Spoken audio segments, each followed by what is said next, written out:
पहचान, फिर क्यों दोस्तों भूल रहे अपनी पहचान, फिर क्यों दोस्तों भूल रहे अपनी पहचान। हिंदी है अभिमान हमारा, हिंदी है अभिमान हमारा, जिससे होता हिंदुस्तान का श्रृंगार, जिससे होता हिंदुस्तान का श्रृंगार। उत्तर दक्षिण पूर्व पश्चिम, उत्तर दक्षिण पूर्व पश्चिम, हर कोने पर फैल रहा इसका प्रकाश, हर कोने पर फैल रहा इसका प्रकाश, हर कोने पर फैल रहा इसका प्रकाश। सजी हुई है माथे पर जैसे माँ पर बिंदी, सजी हुई है माथे पर जैसे माँ पर बिंदी, जैसे माँ पर बिंदी। ऐसे ही सुशोभित है, ऐसे ही सुशोभित है हिंदी के ऊपर बिंदी, हिंदी के ऊपर बिंदी। ऐसे ही सुशोभित है हिंदी के ऊपर बिंदी, हिंदी के ऊपर बिंदी। हिंदी कोई भाषा नहीं, हिंदी कोई भाषा नहीं, यह तो एक नदी सम्मान है, यह तो एक नदी सम्मान है। जिसकी धरा में बहती, जिसकी धरा में बहती, यह तो एक भारत की पहचान है, जिसकी धरा में बहती भारत की पहचान है।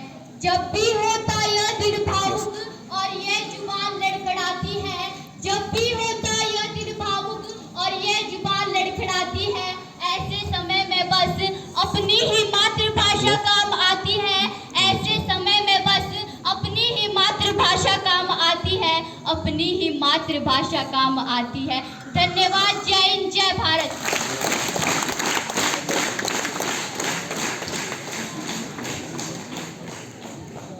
कक्षा 12वीं की छात्रा टैगोर संगीत से पारुल, जिन्होंने हिंदी भाषा के महत्व पर अपनी कविता के माध्यम से प्रकाश डाला है।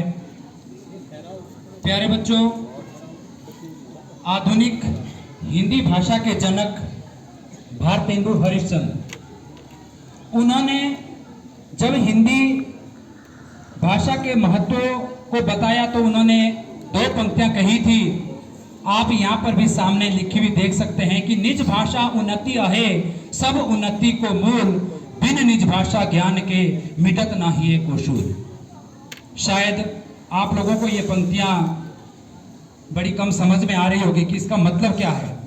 बहुत बड़ा मतलब है बेटा इन शब्दों का कि निज भाषा उन्नति आहे, सब उन्नति को मूल। कि निज का मतलब था अपनी, कि जब हमारी अपनी भाषा उन्नत होगी तभी क्या है, सब उन्नति को मूल, सारे उन्नति का आधार है जब अगर हमारी भाषा उन्नत होती है। बिन निज भाषा ज्ञान के मिटत ना ही एक शूल। जैसा कि इस लड़की की कविता में भी ये अर्थ थोड़ा सा आया था कि बिन निज भाषा के, यानी अपनी भाषा के बिना हमारे जो हृदय के शूल है, यानी जो दुख है, वो कभी भी दूर नहीं हो सकते, कभी दूर नहीं हो सकते।